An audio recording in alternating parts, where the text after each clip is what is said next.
Imagine waking up to a $500 fine for parking in your own garage. Sounds crazy, right?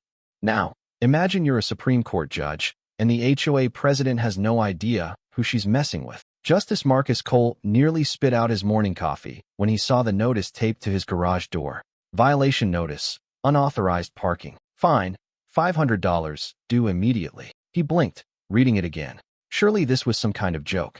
Marcus had been living in Hawthorne Estates for only a few months, a quiet, upscale neighborhood where people mostly kept to themselves. He bought the house as a weekend retreat, a place to unwind from the chaos of Washington, D.C. But this was the kind of insanity he dealt with in court cases, not in his driveway. The fine made no sense. This was his house, his garage, his driveway. Who else was supposed to park there? He checked the bottom of the notice. The signature was in bold, self-important cursive. Elaine Peterson, HOA president. Of course, Marcus muttered. Elaine Peterson. He hadn't met her, but he'd heard whispers. A woman in her 50s who seemed surgically attached to a clipboard, drunk on her tiny drop of authority. She was the kind of person who measured grass with a ruler and fined kids for sidewalk chalk vandalism. Amused, he called the HOA office, expecting to clear up the misunderstanding in a few minutes. The hold music was an off-key instrumental of Beethoven's Fifth, looping over and over. 30 minutes later, a voice finally answered. Hawthorne Estates Homeowners Association. This is Linda. Hi, Linda. I just received a violation notice for parking in my own garage. I assume this is a mistake. Linda's tone immediately sharpened. No mistake, sir. The HOA passed a regulation last month requiring special authorization to use garages as parking spaces. Marcus frowned. I don't remember voting on that. It was passed by the board, not the residents. Right? So, let me get this straight. I need permission to park in my own garage. Correct. Marcus rubbed his temples. And how does one obtain this so-called authorization? Linda sighed like he was an inconvenience to her existence. There's an application process. It takes about 6 to 8 weeks for review. But in the meantime, you'll need to park elsewhere. Elsewhere? Yes, street parking is permitted. Marcus glanced out the window. Big red signs lined the curbs. No street parking. Violators will be towed. So, let me get this straight, he said, barely containing his laughter. I can't park in my garage, I can't park in the driveway, and I can't park on the street. Where exactly do you suggest I park? Linda was silent. Sir, I don't make the rules. If you have an issue, take it up with the board. Click. Marcus stared at his phone. Did that really just happen? Fine. He'd take it up with the board. That evening, he headed to the HOA meeting, expecting to clear things up in 5 minutes. He barely made it to the entrance before a security guard blocked his way. Name: Justice Marcus Cole. The guard scanned a list. You're not allowed in. Marcus raised an eyebrow. Excuse me. HOA policy states that only residents in good standing may attend meetings. Marcus almost laughed. I am in good standing. The guard shook his head. Not according to our records. You have an unpaid fine. Marcus pinched the bridge of his nose. Let me get this straight. I can't fight the fine because I'm not allowed in the meeting, but I'm not allowed in the meeting because of the fine. The guard nodded. Correct. Marcus let out a slow breath. All right. Now this was getting interesting. He wasn't just going to fight this fine. He was going to burn their entire playbook to the ground. And Elaine Peterson had no idea who she had just picked a fight with. Marcus wasn't the type to hold grudges. But when an organization of clipboard-wielding tyrants tried to shake him down for parking in his own garage, he made an exception. Standing outside the HOA meeting, denied entry like a common criminal, he decided to get creative. If they wouldn't let him in physically, he'd attend virtually. Pulling out his phone, he dialed into the HOA's Zoom meeting. This meeting is now in session, came the nasal voice of none other than Elaine Peterson. The screen flickered, and there she was, a woman in her mid-50s with a haircut that screamed, "I want to speak to your manager," and an expression that suggested she regularly threatened to call the police on children selling lemonade. Marcus sat on a nearby bench, watching the circus unfold. Elaine cleared her throat, scanning the faces in the Zoom call. Before we begin, I'd like to remind everyone that the HOA's rules are not suggestions. They are mandatory. This community thrives because of order, structure, and consequences for rule breakers. Marcus unmuted his mic. Speaking of rule breakers, let's talk about this fine you slapped on my garage. Elaine's smile faltered. She squinted at her screen. Who is this? Justice Marcus Cole, homeowner, Supreme Court judge. Victim of what I can only assume is the world's most ridiculous HOA violation. Silence. A few other residents coughed awkwardly. Elaine regained her composure quickly. Mr. Cole? Justice Cole. Her left eye twitched. Justice Cole, the HOA does not make exceptions for anyone. The garage regulation was passed fairly. Fairly. Marcus leaned back. I don't recall voting on it. Elaine's smirk returned. Homeowners do not vote on board decisions.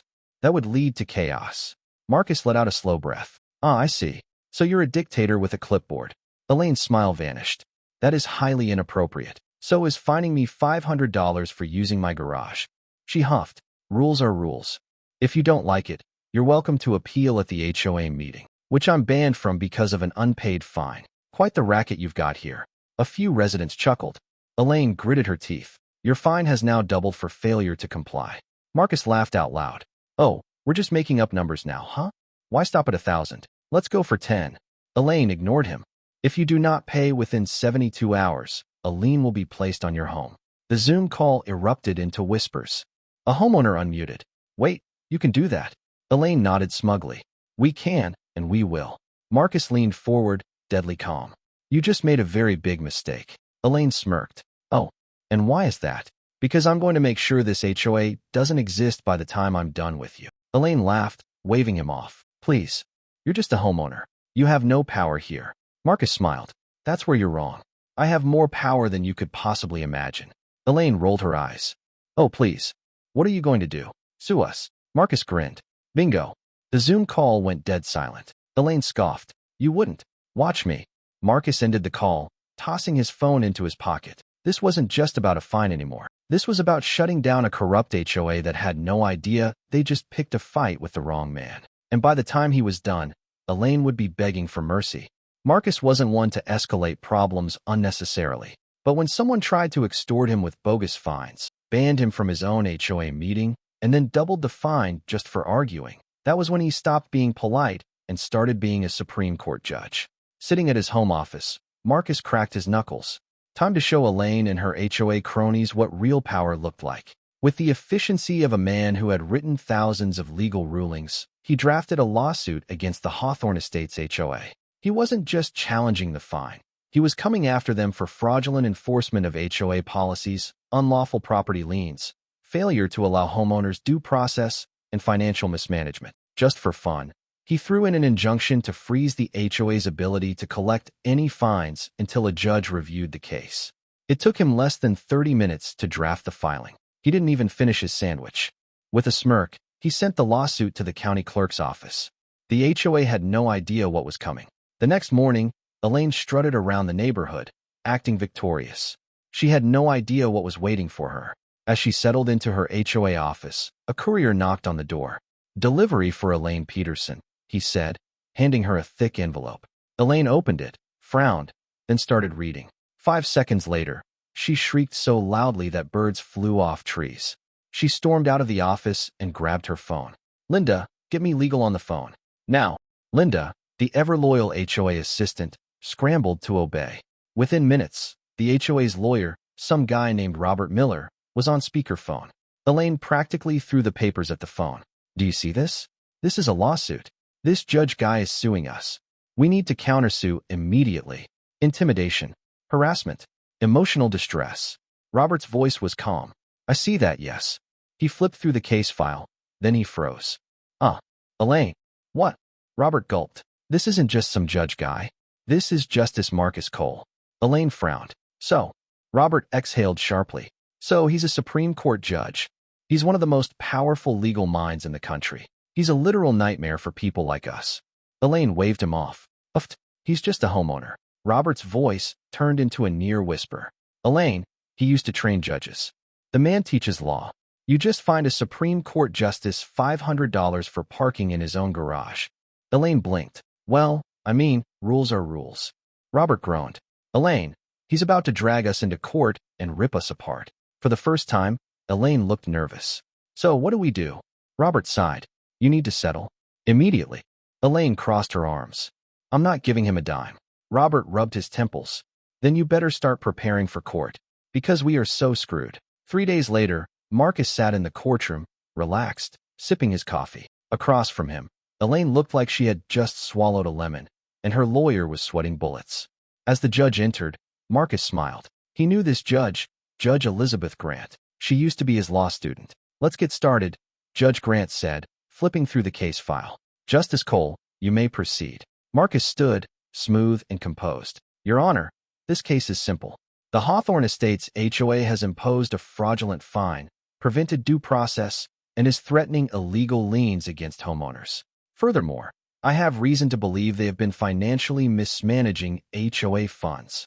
Judge Grant raised an eyebrow. Mismanagement? Marcus nodded. I subpoenaed their financial records. The HOA collected over $300,000 in fines last year alone, yet only $50,000 went to community upkeep. The rest. He tapped a file. Suspiciously disappeared. Elaine's face turned pale. Judge Grant looked over at Elaine's lawyer. Mr. Miller, do you have a defense? Robert, looking like he wanted to crawl under a rock, slowly shook his head. No, Your Honor. Elaine snapped her head toward him. What? You're supposed to defend me. Robert leaned in and whispered. Elaine, we're dead in the water. This is over. Judge Grant sighed. All right, here's what's going to happen. The fine is revoked. The HOA will cease issuing any further fines until a full audit is completed. Elaine's eyes widened. What? You can't do that. Judge Grant glared. Would you like to be held in contempt? Elaine shut up real fast. Marcus wasn't done. Your Honor, I request that all homeowners who have been wrongly fined over the past 2 years receive full refunds. Judge Grant nodded. Agreed. Elaine let out an inhuman screech. Marcus smiled. One more thing. I would like an independent investigator to review all HOA expenses. If funds have been mishandled, criminal charges should be pursued. Elaine sank into her chair. Judge Grant banged the gavel. Motion granted. Court adjourned. Marcus stood, adjusted his suit, and walked past Elaine. She glared at him. You think you're so smart, don't you? Marcus smirked. Elaine, you picked a fight with the wrong guy. And as he walked out of the courtroom, he knew she had just lost everything. The day of the final court hearing arrived, and the courtroom was packed. HOA board members, homeowners hoping for justice, and even a few local reporters sat in the gallery, eager to witness the downfall of Elaine Peterson and her corrupt HOA. Marcus arrived calm and composed, carrying nothing but a legal pad and a confident smirk. He didn't need notes. Across from him, Elaine looked like she had aged 10 years overnight. She was clutching a thick binder labeled Defense, flipping through pages so quickly she was probably just looking for an escape route. Robert, her lawyer, had the expression of a man who had already accepted his fate. Judge Elizabeth Grant entered, and the courtroom fell silent. Court is now in session.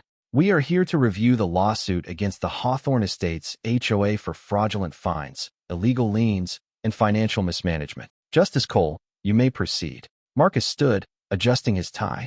Your Honor, the facts are simple. The HOA has been extorting homeowners with ridiculous fines, enforcing rules without a vote, and misusing community funds. This is not about maintaining property values. It's about power and corruption. Elaine shot to her feet. Objection. He's being dramatic. Judge Grant didn't even look up. Overruled. Sit down, Miss Peterson. Elaine plopped back into her chair, seething. Marcus continued. To prove this, I've brought in an independent auditor who has reviewed the HOA's financial records. Let's take a look at where the money has really been going. A man in a suit stepped forward, carrying a report. He leaned into the microphone. Our audit uncovered serious discrepancies, the auditor said. Over the past 2 years, $300,000 in homeowner fines were collected. However, only a fraction was used for actual neighborhood upkeep. Judge Grant narrowed her eyes. Where did the rest go? Marcus smiled. Funny you should ask.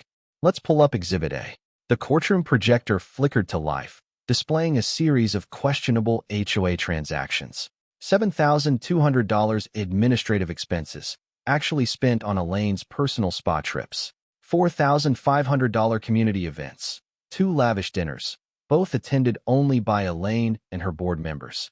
$15,000 legal fees, paid to an attorney who never actually worked on any cases. $22,000 security upgrades, a new fence around Elaine's personal property, not the community. The courtroom murmured in outrage. Elaine turned pale. This is a lie. I don't know what this is. Marcus tilted his head. Oh, but it gets better. Click. A new slide appeared. This one was an email from Elaine herself. From Elaine Peterson to HOA Treasurer. Subject, expenses.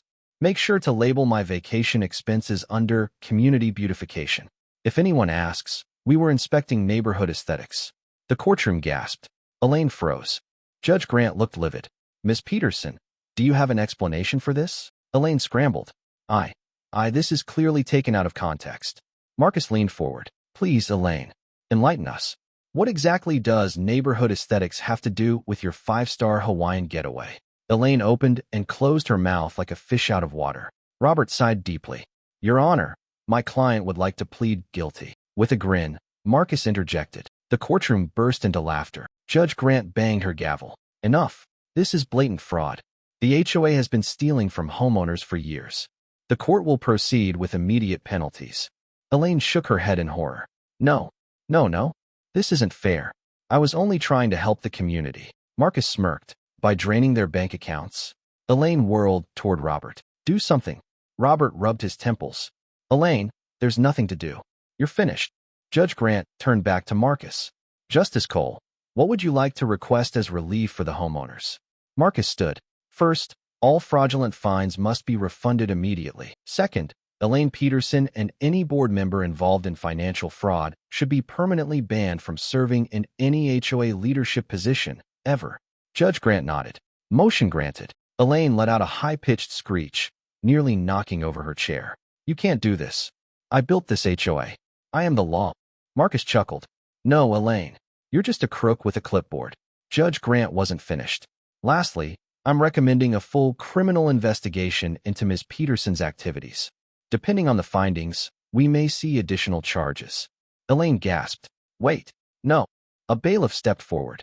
Ms. Peterson, please remain seated while we process the court orders. Elaine flopped back into her chair, looking utterly defeated. Marcus turned, walking toward the courtroom doors.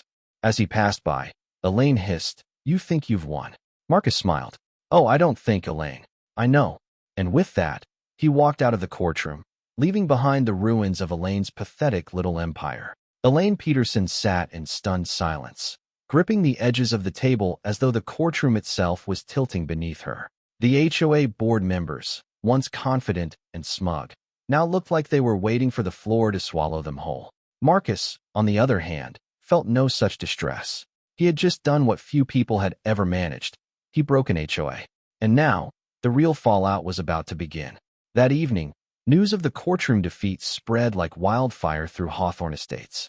Homeowners celebrated in their driveways, laughing over glasses of wine, blasting music, and, in a direct act of defiance, parking in their driveways, on the street, and in any other place Elaine had once deemed illegal. Someone even put up a giant banner on their fence that read, Elaine Peterson, the parking authority, now out of business.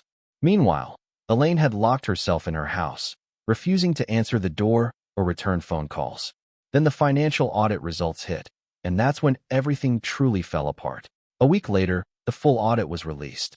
What was uncovered made the courtroom evidence look like a slap on the wrist. $78,000 had been spent on HOA consultant fees, which turned out to be Elaine paying her own nephew for advice on modern HOA enforcement strategies. $22,000 was labeled neighborhood security enhancements, but the only enhancement was a new alarm system for Elaine's personal home. $50,000 was missing entirely, labeled under vague descriptions like administrative adjustments and miscellaneous oversight fees. The homeowners weren't just angry, they were out for blood. At the next emergency HOA meeting, held in the community park since the HOA office was now officially under review, dozens of residents showed up demanding answers. Elaine, backed into a corner, made one final desperate attempt at damage control. She climbed onto a picnic table, clipboard still in hand, and yelled, Listen to me. Everything I did was for the good of this community. Boos erupted. Someone threw a half-empty soda can. Elaine ducked.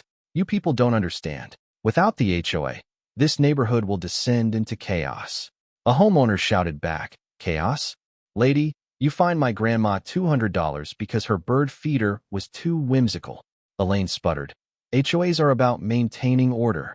Rules exist for a reason. Without me, people will start painting their doors whatever colors they want, decorating however they please, using their garages for parking. The crowd cheered.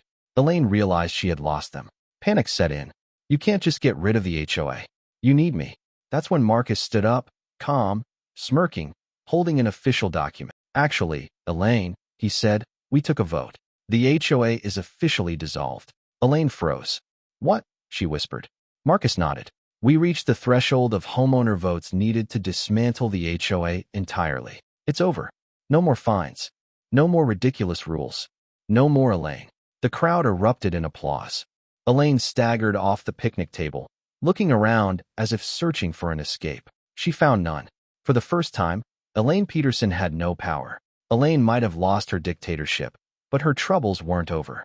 Days after the audit, law enforcement got involved. She was formally charged with embezzlement, fraud, and misappropriation of community funds. A video surfaced of her being let out of her home in handcuffs, screaming, "This is unconstitutional.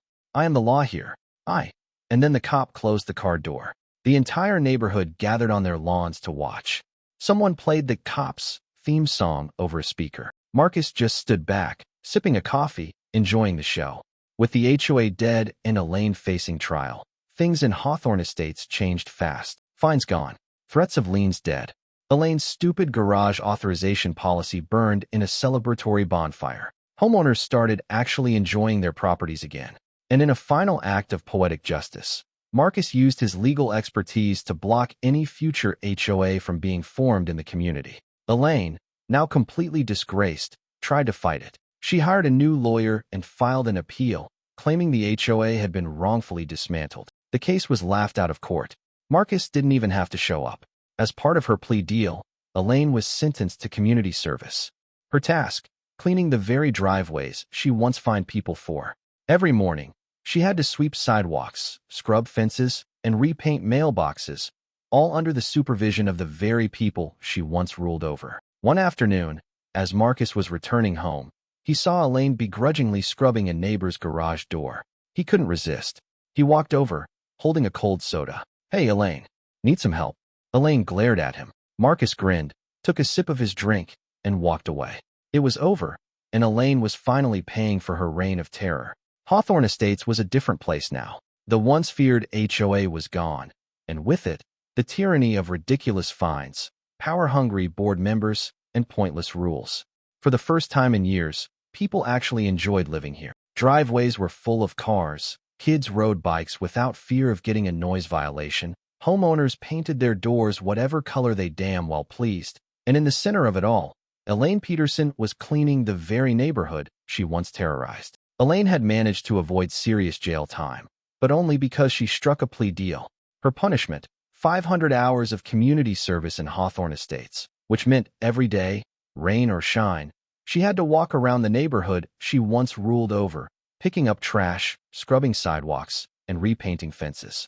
She hated every second of it, and the residents loved every second of watching her. One morning, Marcus took his usual coffee stroll down the street. Elaine was hunched over, sweeping a driveway, the same driveway she had once fined someone for excessive debris buildup. Marcus stopped, smiled, took a sip of his coffee. "Morning, Elaine," he said casually. Elaine glared at him. "Go to hell, Cole." Marcus chuckled. "Come on now, Elaine. That's not very neighborly." She continued sweeping, muttering curses under her breath. Marcus leaned in just enough to twist the knife. "You know, I hear the city's hiring parking enforcement officers. You'd be a great fit." Elaine gritted her teeth so hard it was a miracle they didn't crack. Marcus smirked and walked away, letting her stew in her misery. Just because the HOA was gone didn't mean Marcus was finished. No, he had one last move to make. Using his legal expertise, he drafted an ironclad contract, signed by a majority of homeowners, that permanently banned any HOA from ever being formed in Hawthorne Estates again. No future board, no Elaine 2.0, no chance of another tyrant rising from the ashes. It was over. Hawthorne Estates would forever be HOA-free. Elaine wasn't going to accept defeat without one last tantrum. 1 week after Marcus shut down the possibility of any new HOA, Elaine made her final desperate move. She gathered a small group of remaining HOA loyalists, mostly bitter old ladies and a guy who still thought he should be allowed to fine people for ugly mailboxes, and tried to form an unofficial committee. They met at Elaine's house, brainstorming ways to take back control. Maybe if we petition the city, we could start a community beautification group instead. We need to remind these people why rules matter. Elaine, red-faced and furious, slammed her fist on the table. No, we don't need a beautification group. We need the HOA back. These people need structure. They need discipline. A loud knock interrupted her rant. She stomped to the door, yanking it open, and there stood Marcus, holding a legal document. Elaine's face drained of color. Elaine, he said with a grin, I heard you were planning something. Figured I'd save you the trouble. He handed her the document. She snatched it and skimmed the text. With every line she read, her expression crumbled. This wasn't just a normal contract. It was a legally binding agreement signed by 80% of the neighborhood, forbidding any attempt to form a governing body over the community. Elaine couldn't bring the HOA back if she tried. Her power was gone forever.